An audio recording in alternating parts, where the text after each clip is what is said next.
Од Њујорк преговорите за името продолжуваат во Брисел. Најверојатно во понеделник не излезе бел чат од дводневните преговори со Нимиц. Ова се само дел од реакциите во грчките медиуми кои излегоа веднаш по дипломатските преговори на шефовите на двете дипломати и медијаторот во Њујорк. Повикувајќи се на неговата изјава, исто така наведуваат дека новото име Република Илинденска Македонија не било разгледано на преговарачката маса, туку се разговара за веќе доставениот пакет предлози, а како предлог кој е во предност пред другите, повикувајќи се на свој извори. Грчкиот печат го наведува името Република Северна Македонија. Сепак медијаторот и вчера, по долгиот состанок, рече дека нема конечно решение.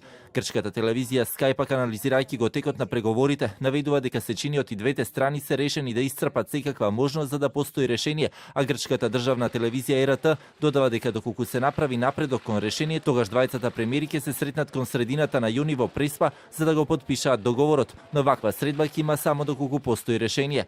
Вчера и портпаролот на грчката влада Занакопулос рече дека грчките позиции остануваат јасни односно ерга омнес, уставна ревизија и име од предлозите на Нимиц. Сметам дека постојат и политички и технички предуслови за да стигнеме до договор. Меѓутоа, ова зависи не само од Грција, туку и од ПЈРМ.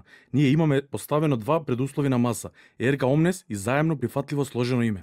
Во неодамнешното интервју за телевизија 24 пак универзитетскиот професор и прв министер за надворешни работи на Македонија Денко Малески барањата на Грција ги коментираше како наметнат долг кој Македонија мора да го плати поради антиквизацијата која во изминатите 10 години сериозно ги влоши, како што рече, односите со јужниот сосед, а цената е токму ерга омнес.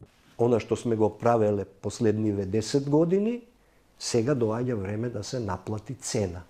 Цената е ерга омнес. Да можевме на светот да му покажеме дека ние не сме правеле глупости од типот кои ги правевме, нели, околу таа наша фамозна антиквизација, да можевме тоа да го покажеме и на грците и на светот. Мислам дека нашата позиција ќе беше многу по-добра, но велам се плаќа цена за постапките и се плаќа цена за зборовите кажани во претходните 10 години.